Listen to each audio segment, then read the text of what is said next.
In a lot of interviews, they use the star-based approach, which is it's a tool.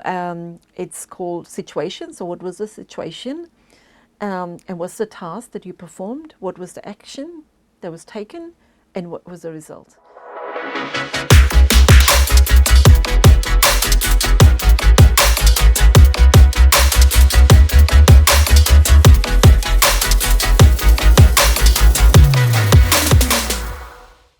Welcome to Growth Mindset, Sarita.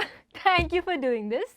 Thank you for being with us here today. And today we are going to talk about basically how to make it easier, how to make job hunting easier for international students looking for jobs in Australia particularly. So before we begin, can you tell us a little about yourself? Where are you from? What did you study? What brought you to Australia? And what did you do? Thanks, Malika, and thank you for having me. I'm a first-generation migrant. I was born and brought up in Fiji. My ancestors are from India, but I'm a fifth generation born in Fiji. Came in, got a number of jobs, particularly started with, of course, everyone wants to go into forestry, or in the sector that you studied, and I wanted to go in forestry, but I couldn't get a job straight away, so I worked in a private sector, a company called Hardware House that doesn't exist anymore because it's been bought by Bunnings. So it was a Bunnings equivalent at that time, a competitor. 11 months working in that, I finally landed a job in forestry in Victoria. So that's how I came in here. And I have worked in a number of sectors, Malika, from forestry. After working in forestry sector for a while in Victoria, I moved to water sector. And after working in the water sector for a while, I wanted a bit of a change and I went to planning, so town planning. And I really enjoyed working with the road and then from there to rail. And now I've recently exited the government after 24 years. And now I have just started a startup. Wow, what's the startup about? So my startup is about the resilient journeys. Okay. It is about, again, supporting the minority groups, particularly migrants and women, in terms of you go through, promotion in a job, or how do you integrate better in the society in Australia. So, or how to network better. So these are the things that the same kind of question. And I thought, it's a lot of people who want this support. And I started doing a lot of coaching and mentoring other people, and I found that coaching and mentoring, you can only reach one-to-one, and I wanted to reach many, and that's where I thought of creating this sort of a platform which is AI-based personalised support, providing to other migrant communities and women in general. Okay, so do you still do personalized support, like one-on-one coaching? Yeah, I do one-on-one coaching and I do a lot of mentoring as well. Like I get a lot of I suppose a good feel out of it, because I feel like, I have given someone else a lift that someone gave me once. And I know that really worked well when I was working in the department as part of that network that I was leading. I got other people to talk about their stories as well. And sometimes those stories either just rekindles that own, their own passion or their own, that sort of, that light within them, or inspires them in one way or the other, knowing that, if someone has done it, I know I can do it too. And that's all it takes to get one person get up. That's true. And so to help inspire the people viewing this, can you tell me a little about your first job and how did you land it? What barriers did you face and how did you overcome them? Yeah, thanks, Malika. So when I first came in, I was as naive as a number of migrants that came in, because we think that Australia is a land of plenty and we will get a lot of things pretty easy. But I was even more I suppose I came in and I was shocked there because I was so naive. I thought I had an Australian degree. I worked in Fiji and New Zealand as well. So I worked in forestry sector, which is what I had studied. And I thought, you know what, I will get a job because, I've got experience. I've got a degree in Australia. and English is the national language in the country that I was brought up in. But my experience was quite different. So given the fact that I was so naive, I went and, overseas, and I donated a lot of money to charity and things like that, thinking I was starting in a big country, and I didn't have much money left in my bank. But I was applying for jobs everywhere, and at that time I applied for about 200 applications to all the forestry organizations in the eastern sort of Australia. Sometimes you wouldn't even get a reply, and if you do get a reply, it's very vague reply, and I didn't know what was going on. At one stage I felt like, oh my God, have I done the right thing by, leaving a good job? And I was leading a division in Fiji, and I knew that going back to Fiji was not an option for me because, as I said, it's a social pressure. It's like people think of you are going to make it bigger there, and you can't really go back because you feel like I've let everyone down who was looking up to me. So I was lucky enough that I had someone I knew in Canberra when I was studying there, someone, as the culture I come from, like, all the elders, we call them uncles and aunties, and then this person who is living not too far from my house, and I called him uncle. And he was really good to me when I was in Canberra, like, if there was any advice, anything, I would go to him. So I thought, why don't I call him? And I called him.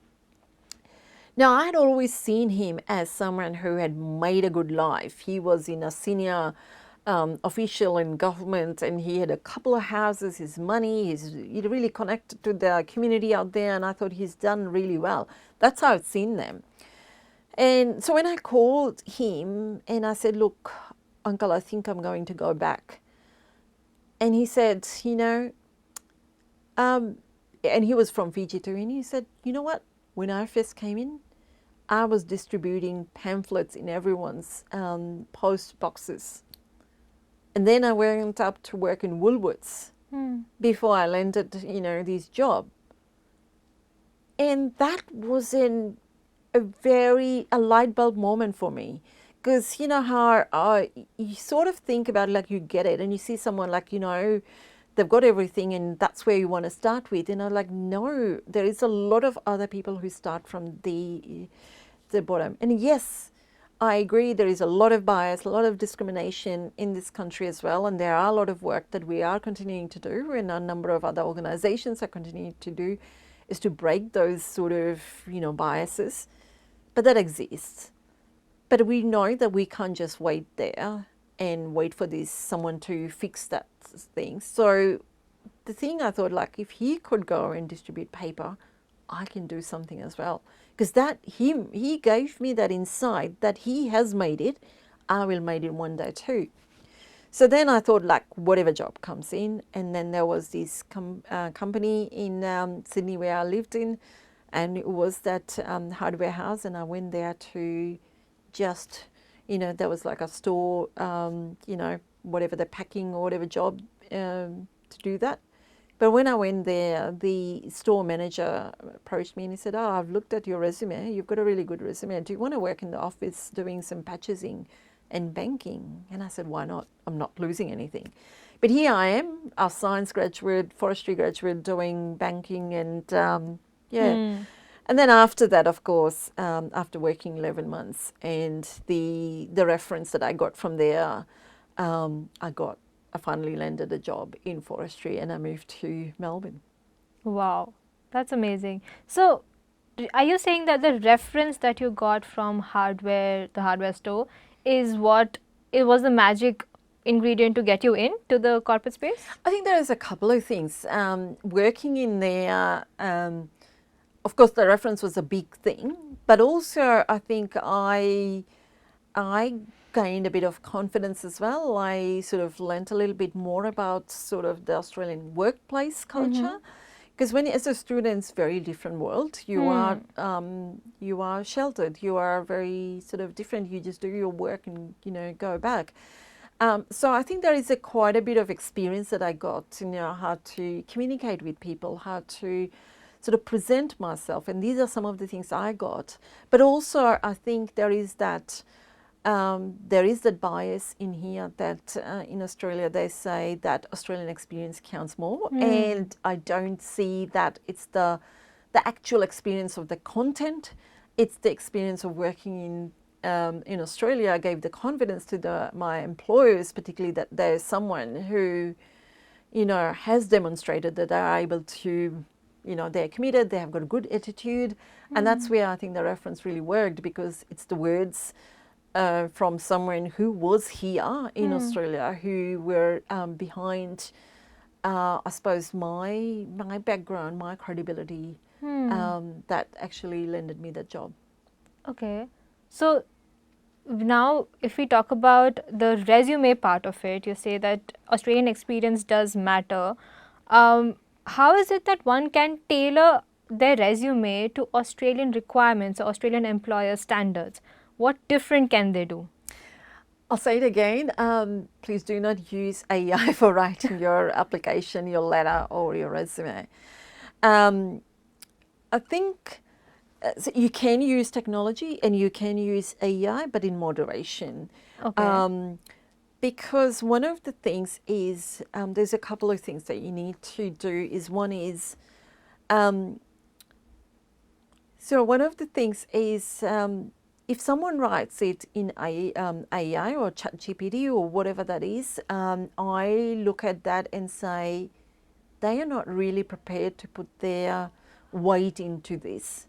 They are actually waiting for someone else to do that. So they're not really demonstrating they are doing a hard yards to get where they are. Second thing is, English is very important. Your resumes, your application, etc. No, that doesn't mean that you go really overboard and writing like language, you know, in the thesis or your lawyer writing. Australian uses Australian English. Now, I come from Fiji, where English is the national language, but every country has got slightly different slangs. They're different way of presenting something. So American English is different. In Fiji, they are very easygoing lifestyle there. They have got very laid-back language. A lot of slangs and stuff like that. That's considered normal here. But if you use that there, that is considered that you are not really quite good at your language. So one of the things that I found was, you know, like having a good English, you know, and really tailoring to going to the company that you're applying for, looking at the jobs that you're applying for, but looking at the company and use the language of the company to put your resume. So tailor your skill sets around what the job is about, and what's the company and what's the language, how they say something, going into your websites, you know, to actually figure out how they talk about something, and they'll use those language in your application and your resume. So first was AI, do not use AI. But so in terms of AI, is it okay to say write something in our words and then give it to AI to improve it? Is that okay? One of the things that I used quite a lot of bit with Grammarly is checks the grammar. If you use AI, I would suggest give the prompt that it writes in Australian English, and I say Australian English, they use simple English. So if you use AI, there's different ways you can use it. You can write your own stuff and then get AI to improve it in a nice different pictures, or you can get AI to do your research and you write differently. But AI does some fancy words, because if I read someone's application, I pick it up, because it's so, the language that it uses and the way it presents is so different. It's not very human type, and then it shows. So I think if you write something and then humanize it, that's okay to use it. But again, if I'm your employer, I want to know what you're doing. How you are figuring things out and working that out. That's what the interview is it for. That's the application is for. Okay, that makes a lot of sense. Now, from the resume part of it, now we put in every job that I apply for, there are about 40, 50 other people applying for the same job. how can I stand out among the 40-50 people? Definitely tailoring the resume, and especially the one thing I didn't think of, which you said, is going through the website and seeing the company's language. Now, all of us, we see the job application, pick up keywords, sorry, the job posting, pick up keywords from that, and then use that in the resume. But I never thought of the language part of it. Yeah. So going to the website and picking up the language, that's one. But apart from that, what is it that will make an employer pick one resume out of say 40? The other Malika, the other things that I missed to say that is, I mean, of course, you look at the websites and learn about the company, but also call the employer. That's a very important thing. I know that every time I interviewed people at my workplace, if someone made an effort to contact me to really learn about the job, I will, when the application come in, I will look at this person has made an effort. So a lot of times is to actually stand out is really make contact with the employer. First, read through everything on the website, use that information, and then contact the employer to fill in the gaps, to find out what else they're looking for. Then use that information to put in your application, and your resume is then tailored into, for example, if they want someone with good communicator, you want what your skills and experience has been in demonstrating that. So that's what you tailor that. And to stand out when they go through the interviews, of course, these things are like looking at it like how very clear, succinct. Your resume should not be more than two pages. If you have got something to put in more than 2 pages, it has to be really good stuff. If not. It's about how clear, how succinct your resume tells them what they are looking for is in there. So your resume should read very much what they want and how your skills and experience will add value to them. So the call that we make to the hiring manager is to understand what is it that they're looking for, and that does not necessarily have to be hard skills. It could be a soft skill that they're looking for, and to pick up on that. That's what you're saying. Yeah, it is. But I think also just a caution in there is to, when going to the hiring manager, I wouldn't go and say, what are you looking for? I will probably go there and first start with, this is what I understand you want. Find out 1 or 2 hooks. So only find 3 things that you want to figure out from them. And that may not be what's everything you're looking at. Like, you put a hook through, I think Ilya gave that example of, like, I was applying for a job and they were looking for someone with a statistics background, and it's not something that really I am really passionate about, and I didn't really want to do that. And I was about to not apply for the job, but I rang the person and I said, look, I really liked all these things, what you're doing. And I also sold myself in there in 2 bits about how I worked across different organizations and how I use collaborative leadership to do ABCD. By the way, are you really looking for this person with statistic skill sets? And they said, no, we just want someone with a bit of knowledge is enough. They didn't want really expert in statistics, but we want ABCD, which you already have. So I already knew that they wanted a lot more. Their priority for them was that collaborative leadership that was bringing, that ability who has worked across different sectors and things like that. That's what they're looking at. So when I put my application together, I mean, part of that in your resume, part of that in your letter, is showing how, really talked high about all those things. But I also tried to, you can't ignore that thing that I want statistics. I showed a little bit about how I bring that on the table as well.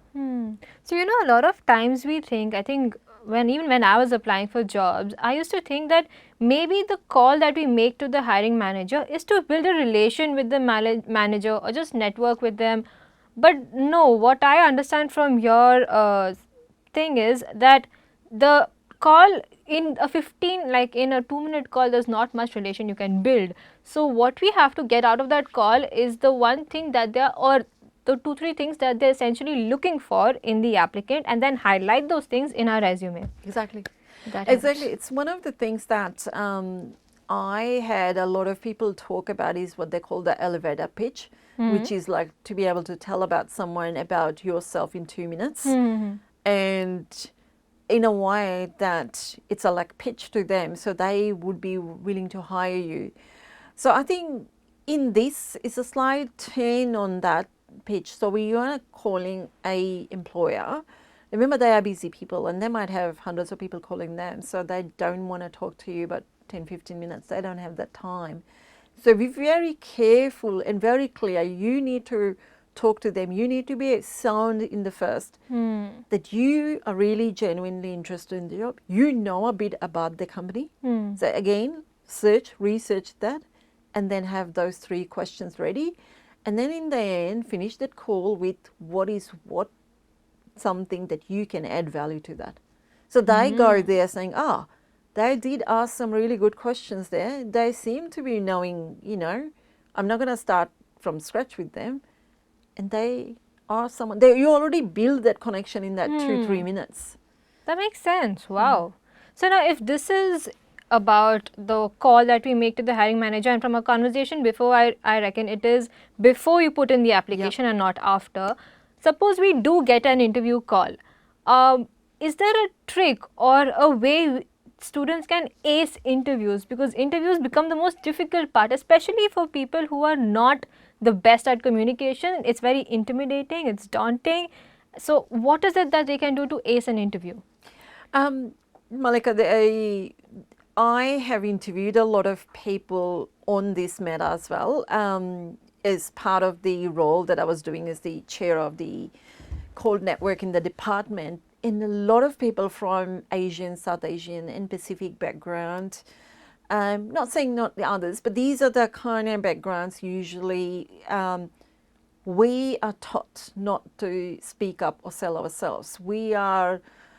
It's a culture that we are brought up that we are meant to be modest. We are not meant to be really selling yourself. It's considered not appropriate. And particularly for myself, like I come from Fiji, where in the Fijian culture, you look down. You don't really look up, particularly your elders or the seniors in the eyes. So when I first came in, that was a really tough thing for me to be able to really sell myself, because that was going against all the learnings that I had. And even till now, that comes in. So even though I have a lot of experience in like interviewing others or being interviewed myself, but that comes in because it's really hard for me to sell myself. So one of the things is to prepare yourself. You have got the role statement that you would have got. You know what they're looking for. You've already talked to your potential employer. You have figured out what they're asking for. Put some dot points together, get some things thought through in yourself that would, and a lot of times, particularly in government, what they do is behavioral interviews. Really look at what your experience is. So it's not so much as the knowledge, but your experience. And a lot of interviews, they use the star-based approach, which is, it's a tool. It's called situation. So what was the situation? And what's the task that you performed? What was the action that was taken? And what was the result? And my experience has been that a lot of people either talk about too much about the situation, that they don't have enough time to really go and talk about what they did, or they might end up talking a lot about what they did, but you are not really telling us what was the outcome. Did you? I mean, that is a really good way, even if you're introvert, to actually sell yourself when you tell them that, by the way, that saved the organization $6 million. I mean, in a financial term, or, they were going through, a media backlash and that stopped, that, or whatever those things are. These are the big stuff, and the senior stuff. But there are smaller things as well, like, save them, the morning, 15 minutes, work that your CEO has, or whatever those things are. Whatever it is, it's what's the outcome that you can. So using those techniques really helps. And I say to people is prepare your interview based on that technique for every, put a couple of examples ready if you want to talk about those things. Second thing is, if you're not confident and you haven't done a lot of these kind of interviews or, public speaking and things like that, do a lot of mock interviews. Go in, I still go and talk in front of a a mirror, or I get a friend or someone and get them to ask me questions, and they can have the role statement and they can ask you a question, and that actually gives you that prompts in your thinking. Oh, they ask me, you know, they are interpreting that question in a different way, so that prepares you in that sort of thing. And the more you do that, you're already gone over that nervousness, that anxiety that you might have. So by the time you go to the interview, you're a lot more relaxed because it's all done and dusted. You're just doing it again. And the other thing I would say is, if you're really, really nervous, you know, go to the bathroom and, I don't know, yell out or do whatever you need to do in there to get that energy there. The other thing is how you dress up. So if you are doing an in-person interview or online interview, please dress up. Because people want to look at, are we getting the person who is prepared to put their bit in? So that comes in a lot of things. Just you telling me about how good you are, but you're coming in a, you know, like a rugged clothing, so hair, whichever way, you haven't really bothered looking after yourself. How are you going to do the work? And also another thing, if you're doing online interviews, one of the things I find, and I had someone living with me just recently, moved in, I was helping them out, a student, they were going for interviews, and they were doing a lot of online interviews, and I go, yeah, when I looked at, you know, when they're passing their room, and I was like, just a laptop sitting there, how are they doing their interviews? And they go, oh, just put the laptop on the table, and I look at the interview. You're actually looking down onto people, and that does give a different image. It does not allow you to connect with the interviewer. You don't get to look in the eye. You are looking down, and they're looking at, you know, basically up, you know. And also, even you are doing it online, put a nice blazer on or do something that makes you look you are made an effort for that. Unless, of course, you are going for a, you know, outside job or, you know, things like that where you don't need to be looking, you know, more presentable. It's okay in that thing. But if you're going for white collar jobs, you know, you do need to, you know, just make an effort. Make an effort that you are really into it. That makes so much sense. Now, we've also heard about internal references that get people jobs. And the full-time job that I landed was through an internal reference. My mentor resigned and she recommended me for the job. So, but that comes only when I've built a good relationship with my mentor, and that brings me to networking. Now, networking is a concept that I think we were not taught about in our home countries. Like in India, I never heard of networking. It was only about that was prevalent in the business circles. Like my father would go for networking events once in a while, that too. But here, everyone has to network. So now the thing is that a lot of international students have heard that they have to network, but no one knows how to do it. So where can they begin when it comes to networking? That's a very good thing, and good question. And again, this is something I didn't know. Like, you know, we had to network and stuff when I first came in. I think when you are in the organization, it's so much easier, but even you need to start networking from outside. I think the key about networking is about visibility. It's the networking is just a way to do that. It's about visibility. I think going back to what when we were earlier talking about that people want to, and you said your uncle talked about that, you know, getting someone that they can work with. It's the attitude and they can work with. Remember, we are on a stage every day. In fact, I had a CEO, he said to us, he said, you're being interviewed every day. You're being noticed every day. Every behavior you do, act, is people are watching you. People are watching you. So I think one of the things is about how do we make ourselves visible. And when we are doing, you might be behind the computer doing the best job possible, but no one knows you. You might be doing whatever you are like you're really good at, you know, like you're a business manager or whatever else is. Like if you're doing things behind the scene, no one knows you. Someone else is going to get the credit out of it. So how does anyone know that you might be the person that I'm looking for? And I might be thinking of someone and you realize it's expensive to actually go and recruit people. It's expensive to go and recruit and train people. And someone puts it in a plate in front of me, why wouldn't I choose them? True. So I think networking is a way of visibility. So, but I think there is different ways that you can do that.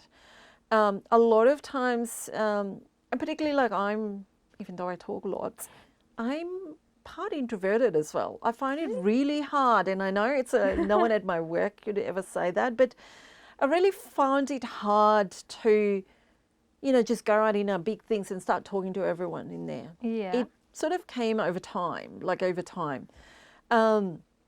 So one of the things I would say is, how do you make yourself visible through different ways? Sometimes people say networking means I need to go to every event and put myself on the pedestal, and it's going to burn yourself down. Like if you're particularly someone who's not used to, and particularly if you're an introvert, try to be there in front of there and you'll go home exhausted and tired. So try and find different ways that you can make yourself visible so that people know. So there are networking that you do, online networking as well as physical networking that we do talk about. Online networking, like social media can be bad but also good. Like LinkedIn is a very good stuff. And I don't mean that, flooding LinkedIns and stuff like that about just about everything. If you are something really good at, you try and put that out there so that other people can see you. I see a lot of people come to me and they don't have a LinkedIn profile. That's a professional network. That's actually, it's not like Facebook, Instagram, people can have it. It's about social, but LinkedIn is where I have used people to reach out to if I wanted to do something and I had no background in, I'll reach out to them. Or I'll reach out and say, if they can give me a lead to something else. The other thing I did was, particularly when I was at work, like presenting things that if I did, even I went to a conference or whatever, I'll just put my hand up and say, look, I'll go and present this. The other thing is when you go to events, and you should go to some events, and there are a lot of free events. Try and find who you want to really connect with. So people, if you go to everything, it's not going to go anywhere. Like, you are just a person that's going to be everyone. But if you want to go into something, like let's just go, you want to do something in IT. I don't know why I keep bringing IT as an example. I'm not an IT person. Or whatever you want to do, like town planning. Go to some of the town planning, find out, like look at Google it, go to LinkedIn or whatever else, find out where the events are. Yeah. Then go to that. But before you go to those networking events, just look at who's coming, reach out to one or two people. Okay. And you don't have to reach out to the highest, senior most people. Okay. You got to reach out to one or two people and say, look, I'm coming and I'm a bit nervous. This is the first time I'm coming in. Would you be able to, can I come and see you there and have a call? Or if you can use another thing, that's something that you are interested in about someone. Because I see you are coming there. I really wanted to get to know you a little bit more about these things. You already have a buddy Makes that sense. you are coming to those networks. Yeah. Right, okay. And you mentioned LinkedIn earlier. I have a lot of friends who have a LinkedIn account. They want to start networking, but do not know what to put on LinkedIn. Now, for example, I can just randomly talk, but there are some people who are like, I did my master's in business IT, and there are some people who are very IT focused, very technical, and they're like, we have mainly technical knowledge. LinkedIn seems like a place where people are talking about everything under the sun, and I find very few technical posts. So what do you think I can post there? So in that way, what can students begin posting about on LinkedIn to build a network? And I also remember Sangeeta telling me this, that if now suppose we have a LinkedIn account and now we started looking for jobs, and during the time that we're looking for jobs, you're going and messaging people on LinkedIn and telling them that do you have a job and asking them about it, that will not work. No. She said that continuously keep posting so that you're nurturing your relationships on the online platform as well. But now I don't know how I did it, just randomly figured out. But is there a process or way where students can start, and what can they post? I think, like, say, for example, if you are in a, less social. It's unfortunate that LinkedIn has got a lot of social side of it. It started with a very much of our professional stuff. I think the most you get out of that is when you talk about the topic that you're most interested in, most relevant to it. Okay. So if using IT as well, like, if you read an article or my brother is in IT himself and, he does some stuff that I don't understand, some of the language, like we're very different in that sort of thing.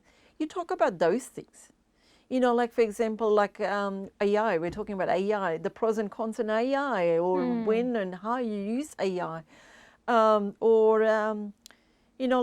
another technical, whatever the technique, there's no harm in putting the technical thing. You don't have to put the whole coding in there.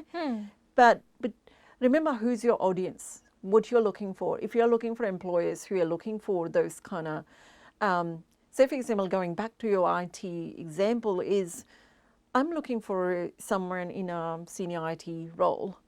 My manager or the person who's going to hire me is not going to be an IT person. Why would they hire an IT person if they're already an IT person, unless they, of course, they want another IT. But largely, particularly for senior role, largely there might be a general manager or something like that. What they want to know is how that's going to benefit them, what this role is going to benefit the company, or what product you're developing. Like if they're an entrepreneur and you are doing something, you're developing a product, how could that help another sort of organization or things like that? Think about your customers. Who are your customers in there? And what do they want? What do they want? And start putting about that. Is it also about relatability? Like Yeah. Posting about something that everybody can relate to, that does work better? I think that's like really hard. And some people do, like I see a lot of people just post things which just about everything, and you lose the credibility. But I think it's important to post about one or two things that you're very good at. So if you'll see, if I'm posting anything, I'll post about cultural diversity side of things, because that's my passion, that's my background, like a lot of things that I have got. Or I'll post about outcome mapping, because that kind of thing, or outcome-based planning, that's kind of things that I'm really passionate, my skills, my background are.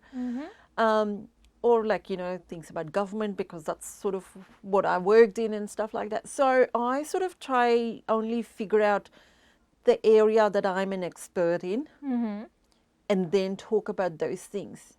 And naturally, I mean, of course, if I was wanting to pivot my career into something else, then I'll start researching about something. And this is not something I've done, because I haven't really, I guess the pivot just happens in my career.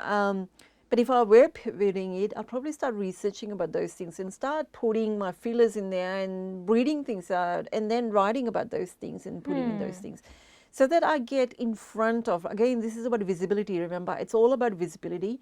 You just get in the front of mind of other people that this is something you are interested in, something you can bring your expertise to.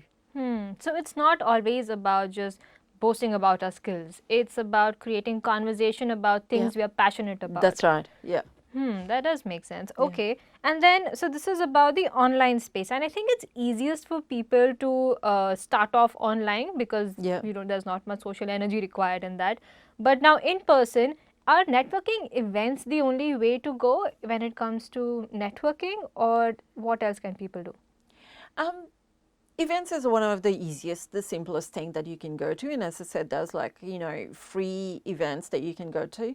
But you can reach out and, have a coffee with someone. Like, just remember, I think you're talking about Sangeeta telling you do not message people asking for jobs. That's the worst thing that you can do, because it's like, there's every organization, particularly large organization. Of course, you could probably go to a smaller organization and they might be able to do that. Large organizations have got systems and processes that you have to go through, that even if I want the best person, I have to go through those systems and process to recruit a person. So I can't just, someone messages me and says, oh, I'm looking for a job, can you help me? I can tell you where to look for a job, but it's not on me, and I can't be biased to pick up someone like that there. Even if I am, I'd rather, why would I just give you a job based on 2 lines that you send me? How do I know you're a right person? How do I know that you're going to deliver what I'm looking for in a job? I find the better way is, you reach out to someone, and you can do it through your LinkedIn or whichever way, and say, look, you first do your research. Always talk to someone. Always do your research before you talk to someone. Talk about the company. Talk about whatever. And think about keeping what you can give them. And say, then you reach out to them, say, this is what I really admired about what you're doing, or you hear them talk somewhere. There has to be some relatability why you're contacting them. Someone contacting me out of blue, I just ignore the emails. Because too many people contacting, you can't just do that for everyone. So you reach out to them and say something like, look, I know that your company XYZ is doing so good in this one. I've got expertise in that. I really wanted to talk to you about how we can, I've got some ideas that I can put in the table for you. Okay. Remember? Okay. So that person will be more open to have a coffee with you. Okay. Yeah. And I have had so many coffees for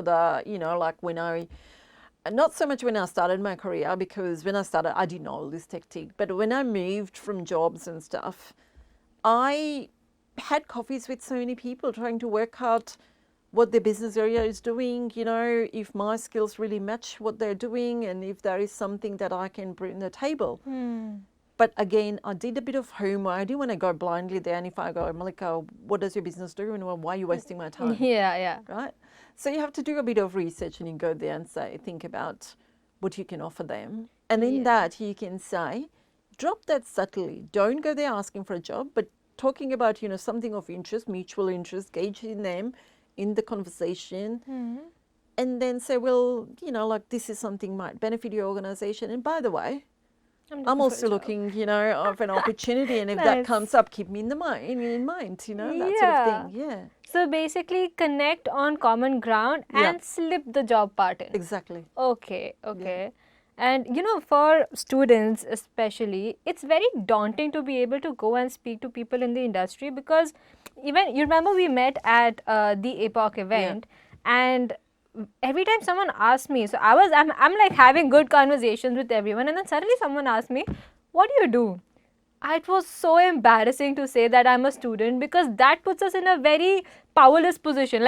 Because usually students, if you see it from a certain way, they don't have much to offer. Like, what can they give? I mean, in their head, at least they feel like, we have just started off, you're way high up the ladder. What can we give you? So there was this, I think, person at the same event that we met called Christopher.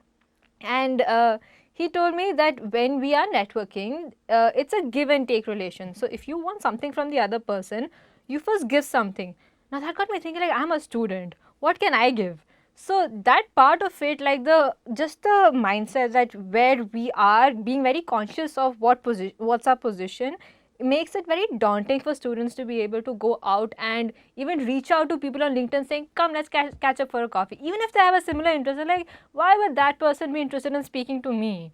So firstly, I think getting over that mindset and that consciousness also is important. Would you suggest something? Yeah, exactly. I think it's a mindset thing rather than that. And I think a lot of students come in with that sort of mindset there.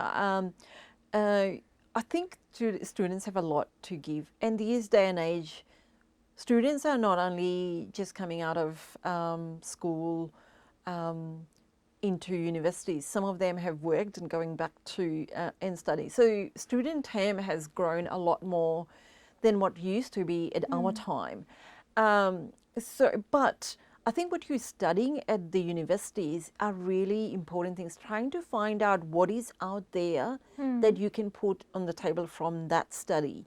And that's the conversation. Like, when we came in here, we were looking at the person who was doing the media thing. I mean, they know a lot more about the media thing than I know.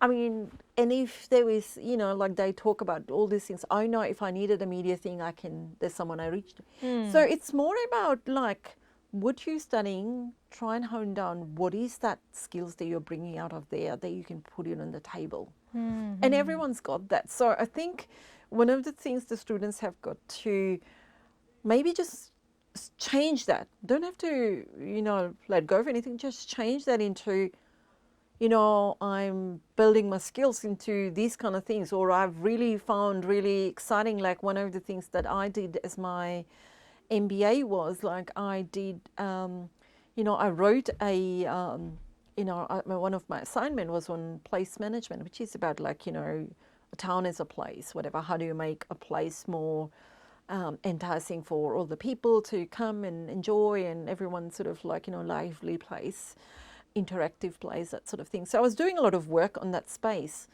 And one thing that happened was I was talking about that to someone at work. And I wasn't planning at that time. And I said, look, these are, so the passion was coming from my voice because I had done. And then they sort of told, why don't we write a booklet on that one?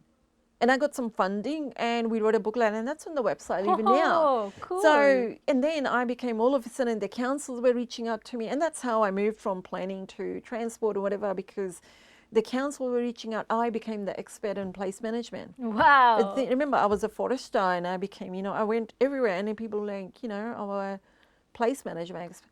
But it was that student life that gave me that extra information that I didn't have and the people around me didn't have.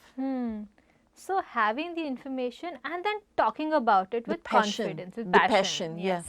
I think your passion plays that, and confidence plays part of it. But I think when you're passionate, people know that you'll go extra mile. Yeah, true. So we just spoke about how networking is important for sure, but how we can start off with it. And the networking also reminds me that when I initially came, it was very difficult. Now, it was my first month, I think, and Sangeeta gave me a goal that in the next week you have to go on a coffee catch up with one person, like just one person, any person from a big company. And what I did is I found someone who was in, I think, KPMG, but she was at a very entry level position. So it became, and she was, I think, just 2 years elder to me.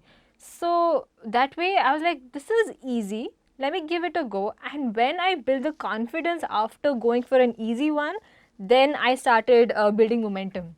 So maybe students could try that as well, like go for something easy first, build confidence, build momentum, and then pick up. So and now moving on from networking, the next one is a lot of students have this question about visa requirements. Now there are most job openings or postings require the applicant to be either a permanent resident, a citizen, or at least have a 5-year work visa in the country. Now, with recent changes of the post-study work visa, students now do not even have the ability to take an extension after the post-study work visa ends, and the number of years that they have after graduating has reduced. Now, in that way, is there a way to navigate this? Like, is there a way to tell the employers that we are here for 2 years, but we could get a PR, or just some way that doesn't become a barrier for them? It is a tough one, Malika. I should accept that bid, because I can see it from both sides. Like, so the employer is also saying, well, they don't want to breach any of the rules and regulations set by the government. They also want to hire someone that they want to stay, because as I was saying earlier on, recruitment costs money. So if someone's here for a year and then they leave and they go, it's really hard for them. And that is why a lot of times they want, someone who's, at least here for a longer period, or is a permanent resident, etc. However, there are certain companies and certain sectors that are looking for short-term jobs as well, and they are prepared to, look at sponsoring individuals as well. So I think one of the things goes on is to do a bit of research to look at which companies and which sectors. So certain companies are willing to, as I said, take on, those risks, or certain sectors as well, like particularly those sectors which are in demand, like, sometimes engineering and a few other roles which are in demand.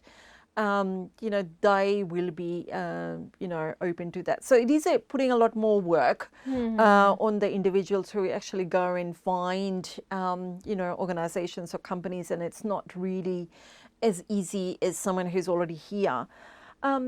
Try and find, what the universities, and I've been out of university for a long time, but hopefully the university career services, they might be able to give some idea of where those might be opportunities.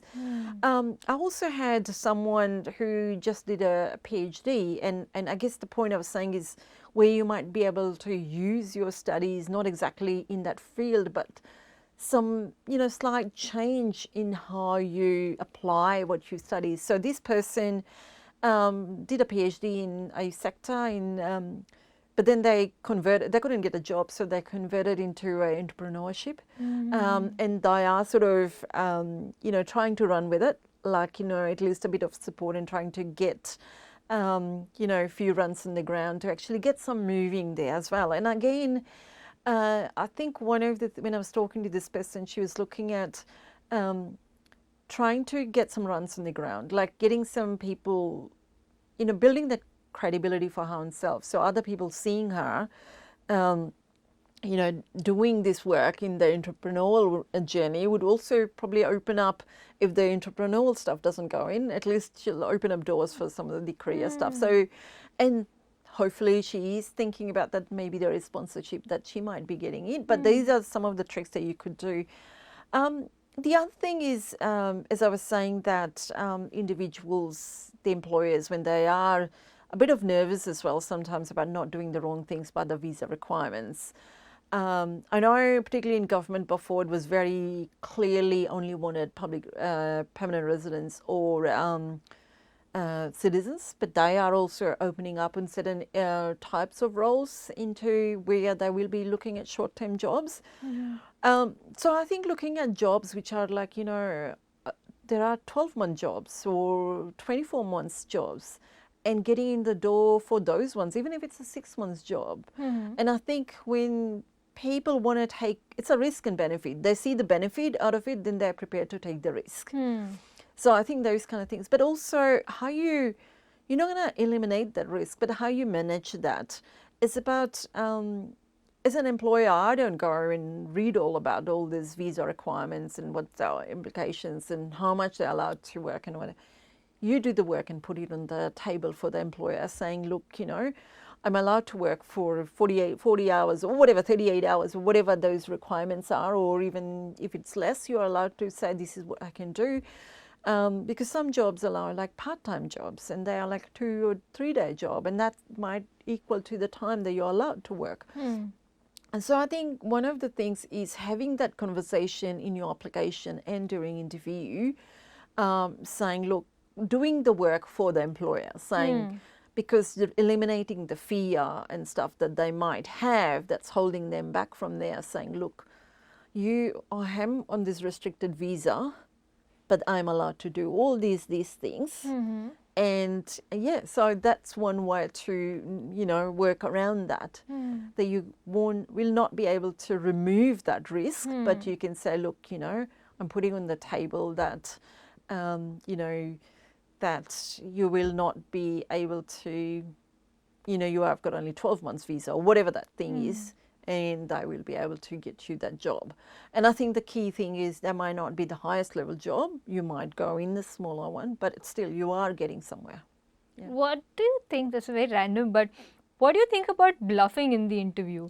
Like when I think that's a no. Okay. Because if someone does bluffs in the interview and I find out, you're not only breaking that relationship with that individual, but you are breaking it for everyone else.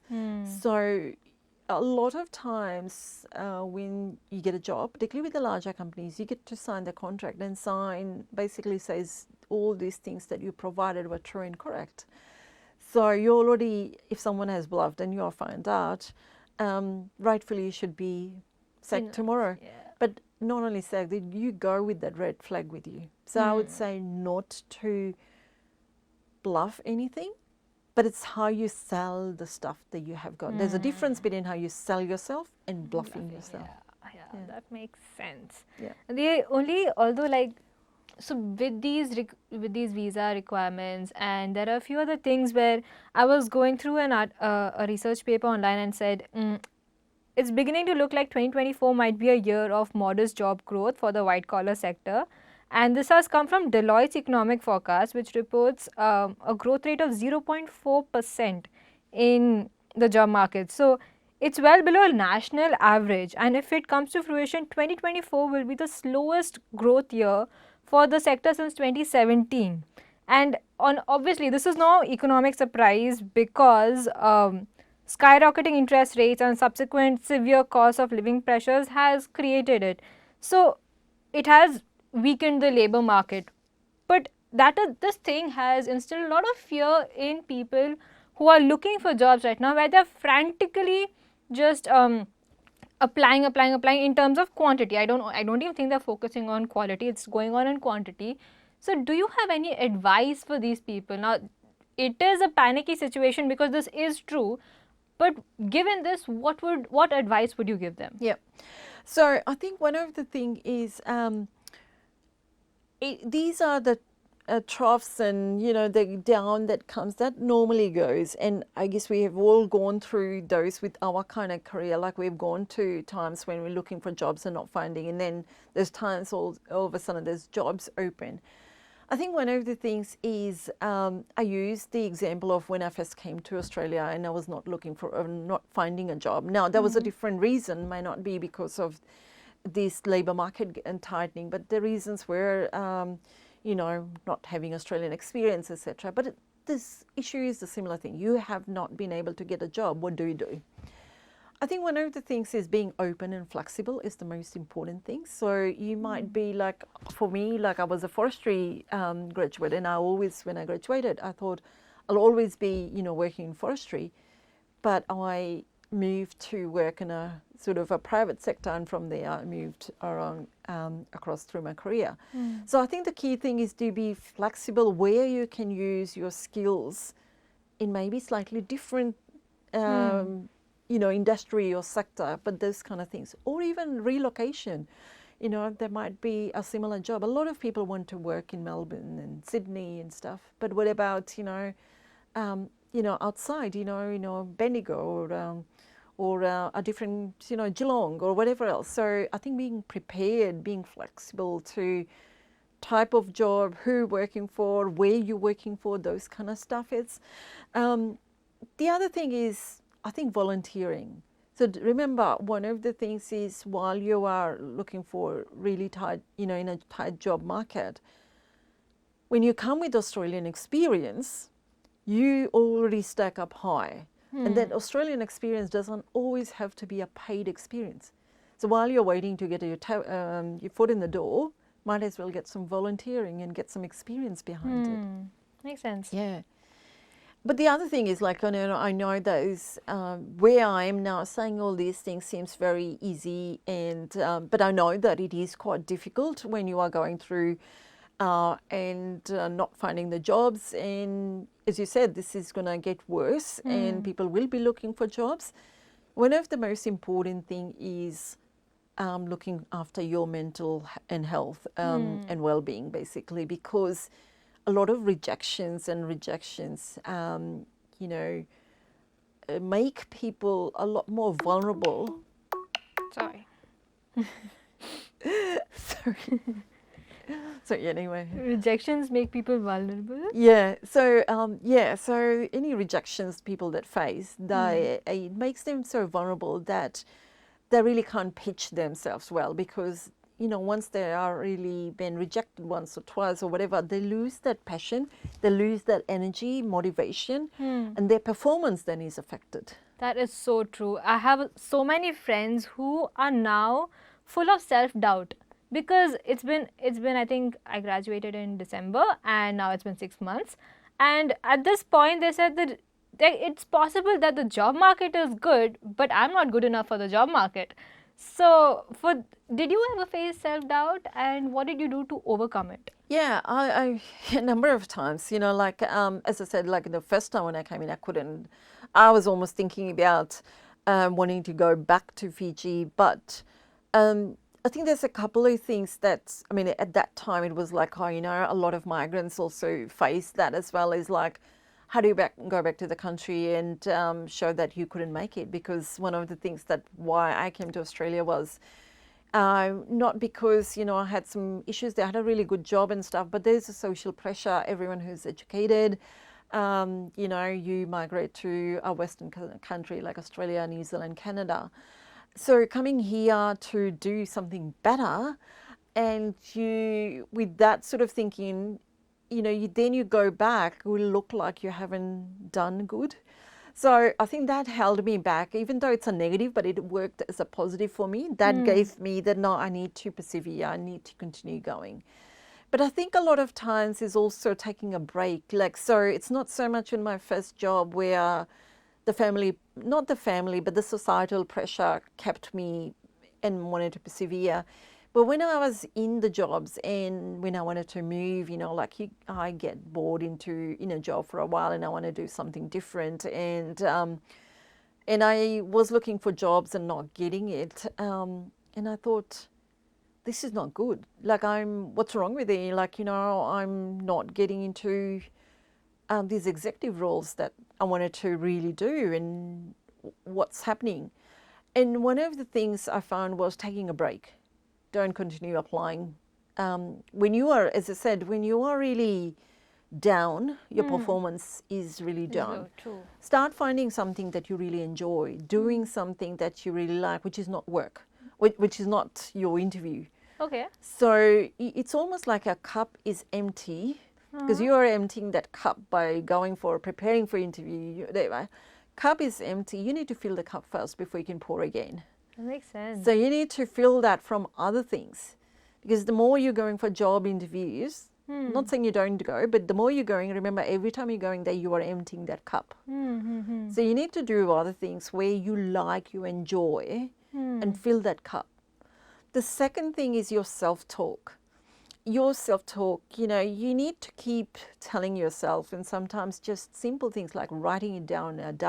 You know, olden days when people used to like diaries, that was so powerful because you used to write your thoughts. And like these days, everything is technology and everything's on your phone. We don't end up writing those diaries and stuff. But writing it down helps you. And if you don't have that, talk to other people. Get that out of your system in a way to get a check. Are you really, like, you are doubting, you know, sometimes when you're doubting so much, you can't see the good that you have got to offer. So sometimes having that chat with someone else will make you realize, no, actually not. Also, make you realize that you have got a lot of offer. It might not be just why things have worked out so far, but you have got a lot of offer. The other thing is looking out in news, and I use LinkedIn quite a bit, but as I said, news or some other ways where what's happening in the job market. It may be because the job is so tight in a particular field and you may not get it. Like, as I said earlier, when I did forestry sector, forestry study, and I worked in forestry sector for about a decade. But when I wanted to go up the ladder, I mean, I didn't have to, but I wanted to. And it was very tight because, you know, it's a very small sector and it was very tight to go up. And I thought, you know what, I'm going to go outside this for a while. And I know a lot of students, when we study something, we want to be in that because we're so passionate about it. And that's what was me at that time. I thought, done forestry and that's what I'm going to work on forever. But then I had sort of an informal mentor, as you can say that. And I said, look, there is an opportunity that's come in. Something that I can do, what should I do? But I don't want to leave forestry. And one of the things they said to me is, and I will again remembered that, they said, it's about your transferable skills. If you go and use your transferable skills in another sector, then your skills are really good skills that you've got. And if you want, you can come back one day. But if you just stay in there, like, it's more the content, you know, not the skills. Skills slightly different to the content. So I went to water sector. And of course, I never went back to forestry, but I went to water sector, and then someone approached me for a job in planning, and I moved from there onwards and upwards. So it's not just the financial thing that was really getting me. It's the it's what I was giving back to the community, the innovation that I was making, and I was really enjoying. I felt that I was not the content, I was the change that I was bringing into different sectors. So I actually really honed down that my actual skill sets were neither forestry nor water, not road or transport. It's the change management. I was bringing about change. It's a collaborative leadership. So that helped me really worked out what is the value that I add. Wow, that's profound. Makes so much sense. So basically, giving reason, firstly, giving reason to the failure in job applications, that it's not you, it could also be the market, it That's could right. also be the circumstances. Yeah. Yep, and pointing out what you can bring to the table. Right. Keep reminding yourself and taking breaks. Breaks are so important. Okay, that helps. I want to ask you one question. I've heard a lot of people here talk about, say, one word that I would give for this whole year. As in, every deed that I do in this year is supposed to be centered on that word. So, if you had to give one word for your career journey so far, or your journey in Australia so far, what would that one word be? Inspiring. Inspiring. Okay. Yeah, so inspiring. Like when you were talking through, like, the word just jumped into me, by itself, because I felt that through my career, I've been either inspired by others or I have inspired others. Wow. And it's been both. Yeah. So I think it's both ways. You get inspired by someone and then you inspire others and it goes through. And that's what Can you say that you've started, as in, your resilient journey is mostly about inspiring people, Exactly. isn't it? Exactly. Yeah. Yeah. So the resilient journeys is the same thing. It is about, like, supporting, or inspiring other people, so they can then build that confidence within, look for that confidence within themselves. That's beautiful. Well, I think this is going to be very helpful for our viewers, and thank you so much, Sarita, for doing this. I can't be more grateful, and there are so many takeaways from this that are going to help a lot of, not just this semester's graduates, but previous semesters and the semester before. So thank you so much for doing this. Thank you for having me.